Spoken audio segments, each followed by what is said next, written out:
Assalamualaikum warahmatullahi wabarakatuh. Perkenalkan, nama saya Cici Resti Febriani dengan NIM 2114030014. Baik, saya akan menjelaskan tentang tugas UAS yang berjudul komunikasi pendidikan. Yaitu dapat kita ketahui, komunikasi pendidikan adalah suatu proses yang dilakukan dengan cara pertukaran ide, pesan, dan kontak, serta interaksi sosial. Dalam halnya termasuk juga aktivitas pokok dalam kehidupan manusia. Melalui komunikasi ini, manusia bisa mengenal satu sama lain, dapat menjalin hubungan, membina kerjasama, saling mempengaruhi, dan dapat pertukaran ide serta pendapat. Lain halnya, manusia juga dapat mengembangkan suatu masyarakat dan budaya dengan komunikasi tersebut. Bisa dikatakan bahwa komunikasi ini memiliki peran penting dalam kehidupan manusia, dan manusia yang tidak berkomunikasi akan sulit berkembang dan bertahan sebagai suatu proses penyimpanan pesan dan sumber penerima pesan. Dalam maksudnya yaitu untuk mempengaruhi penerima pesan, minimal ada dua makna yang bisa diambil dari komunikasi itu.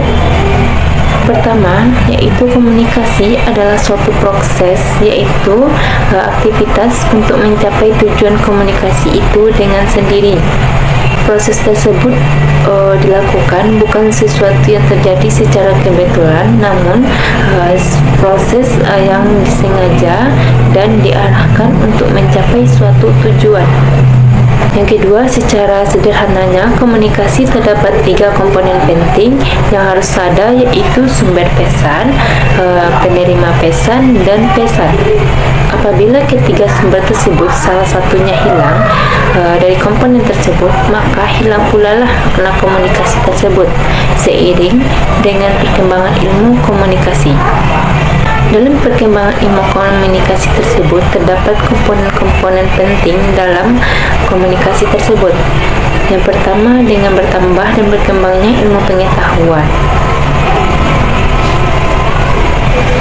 Ilmu komunikasi telah menjadi sebuah ilmu yang memiliki posisi yang strategis dalam kelancaran keilmuan global serta berkembang pesat. Bahkan ilmu komunikasi menjadi ilmu yang sangat diminati oleh banyak orang. Sebagai contoh, proses yaitu program studi dan jurusan ilmu komunikasi termasuk pilihan favorit bagi tamatan SMA hingga perguruan tinggi. Jadi, dari pengertian komunikasi ini dapat kita simpulkan adalah komunikasi adalah sekelompok orang yang berkumpul atau hidup bersama untuk mencapai tujuan tertentu, dan mereka berbagi makna, sikap. Tanpa komunikasi tidak akan ada komunitas, dan tanpa komunitas tidak akan ada berlangsungnya komunikasi tersebut. Selanjutnya, pentingnya komunikasi. Mengapa penting? Karena hal fundamental dalam kehidupan manusia, sepanjang manusia hidup ia perlu berkomunikasi. Terbentuknya sebuah masyarakat sebagai suatu kesatuan juga diawali dengan adanya komunikasi antar pribadi dalam masyarakat tersebut.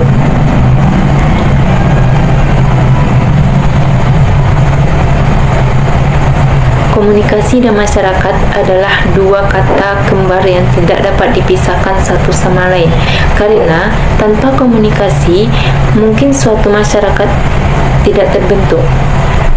Dan sebaliknya, tanpa masyarakat, mungkin manusia tidak akan dapat berkomunikasi dan mengembangkan komunikasinya dengan baik.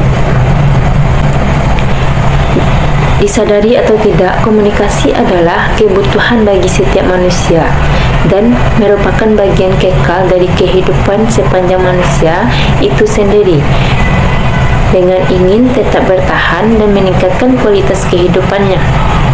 Menurut para ahli, yaitu manusia penting dan perlu berkomunikasi dalam kehidupannya. Karena hasratnya manusia untuk mengontrol lingkungannya melalui komunikasi. Manusia bisa mempelajari, memelihara, memanfaatkan, serta sesuatu yang ada di lingkungannya, serta dapat menghindari hal-hal yang mengancam kehidupannya.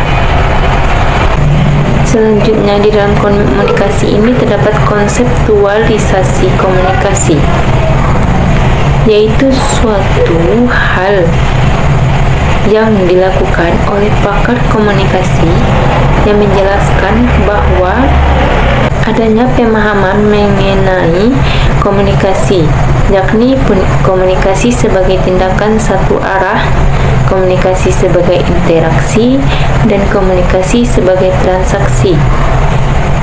Mungkin hanya itu materi yang dapat saya jelaskan. Assalamualaikum warahmatullahi wabarakatuh.